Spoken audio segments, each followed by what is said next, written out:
ArabNet's back at South by, and I ran into one of my buddies from Egypt. I think you're the only person I've actually ran into from the Middle East here representing.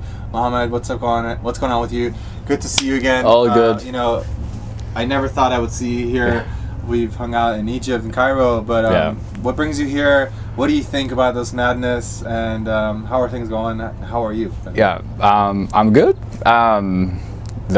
The whole thing is crazy. Yeah, all startups, all the bands, all the parties, all the it's crazy. Madness, right? Yeah. So what made you want to come? You just like, you know, I have to go experience it, or what was your thought? Well, I've been planning to come here for the last couple of years, and I got the visa like last year, and I couldn't make it here. So basically, I was planning to get here anyway. So okay, that's cool. it. Yeah. You having fun? Yeah. So tell us a little bit what you're working on back in Egypt, and then tell us, you know, what have you seen here? You know, I know you've been to a bunch of panels, but what's your thought? You know, what's going on in Egypt with you, and what you guys are working on, and then what's going on here with you? Yeah. Okay. Back in Egypt, we're focusing on. I'm working with a company called Mercy Corps Egypt, which is a global NGO. But now we're in Egypt. We're not a typical NGO, so we're actually focusing on investing in social businesses. Yep. So instead of just giving money or grants for free money for startups or businesses, we actually get our money back. Like we invest real money. So it's kind of difficult to convince our donors to like we're investing your money, not really giving your money for the poor people. So it's kind of what we're working on. But don't you think that by empowering social entrepreneurs, building companies, that really is building jobs and economic development? That's really what this is about. You know, my mission, and you know, you and I have talked about this plenty of times, because you know, my theory is peace through technology. I think people who have jobs and building companies and who are doing cool things, you know, even if it's not $1 billion business, they're much more likely to be happy and much more likely to not want to start revolutions. Yeah, you're right. So basically, we're focusing on social businesses. So we're after businesses that actually create jobs, make money. For example, I can name you some. Like for example, we identified like A-Star Abs, which is Flatstick guys, A-Star Abs as one of the social enterprises, because they have a social impact. For example, they actually can create jobs for more developers or students, or they can generate income for them. So that's what kind of cool ideas that actually create jobs and create income for. So A-Star Apps is, if I'm not mistaken, a crowdsource app review testing. So app testing, super cool, platform. Great looking product. Yes. You know, Alfie and Ramez and Flat6 are doing a great job, and we had Leslie on the show in the RV earlier, and you know, we talked about, you know, all these cool entrepreneurs building these cool things. But if you think about it, so here's these guys who've built this platform to help entrepreneurs and developers build better apps, and then they're crowdsourcing, you know, the feedback and the improvements, and literally creating jobs through that. And here's the thing, those jobs, even if they don't seem that big, if you are a developer in Egypt or in the Middle East, then you can earn a little extra cash by helping review other apps and learn through that experience. That, you know, kills two birds with one stone. So I love what they're doing. Yes.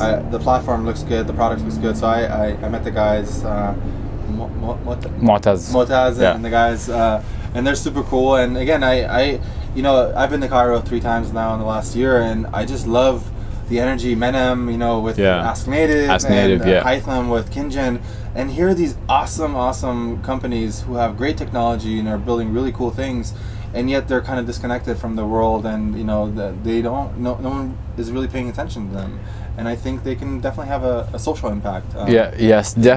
Definitely. I guess what we don't have here in the Middle East, it's what I call the story to tell. So basically, we were far from like the Silicon Valley and America and maybe Europe as well. So basically, we don't have enough stories to tell, or the right way to tell. We don't know how to tell our stories.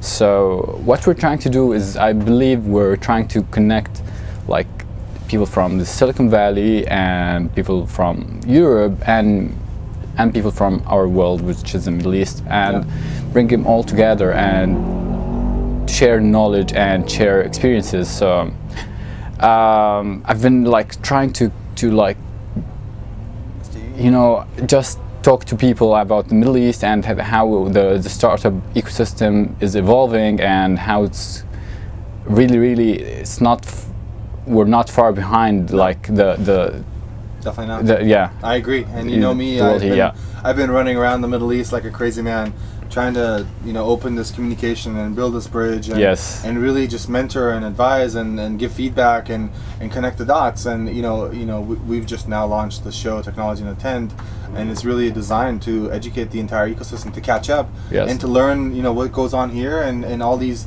business practices and revenue models and things that we see here and that are kind of common sense to us. But I can tell you, I personally, I think there's plenty of educated entrepreneurs who are smart, motivated, passionate. And it's not just a bunch of clone companies that are, you know, boring. Definitely. There's some really cool things happening. And so, again, you know, in Egypt, to me, you know, there's all this stuff going on with the government, the revolution, and yet the entrepreneurs are just kind of heads down, focusing and just doing it, you know, just like we are here. So it's the same thing. So super cool. So after the revolution, basically, actually, the number of jobs created by startups actually increased a lot more than ever before. So a lot of people are opening their companies, generating more profit and creating more jobs. Of course. So that's how it feels in Egypt. So basically, our program, we have this program which is called the Catalyst, which we tend to like give intensive mentoring to startups from Egypt by bringing people from the US and Canada and Europe, but through our partners from all over, to just mentor local startups in Egypt. So as I told you, we're focusing on social entrepreneurship or social businesses in fields like education, healthcare, food security, agriculture, and in tech as well. So one of the companies I met in Egypt, the district, was doing rooftop gardens. Probably Shadouf. So Shadouf is super cool, right? So what they were saying that that if you spend an hour a day working on this garden, you can feed your family, and then the rest of it you can sell and make money. And like, think about that, how simple is that, you know? And again, that creates, again, livelihood, opportunity for jobs and money, and it's so simple. And personally, I kind of like gardening anyway, but I just, that was one of the cool companies. And again, it's you know, the guys now in Samar and Tahrir Square and Alexandria now doing Founder Institute, which I was part of. And so there's tons of things going on in the Middle East. 20 startup weekends happening in the next 6 months. Definitely. So far we have startup weekend all over Egypt. So right after the revolution, we had our first startup weekend in Cairo, and then it was like a ripple effect. People from all over Egypt are like organizing startup weekends. Everyone, once and then you can hear like startup weekend Alexandria, then Mansour, then now Asyut in Upper Egypt, and all over Tanta, Port Said, and Giza in Greater Cairo area. And it's awesome. It's like, and you know, two things really funny. So Keith, who was running the Middle East for startup weekend, he told me that the one in Alexandria was one of the best ones ever, and he said it was incredible.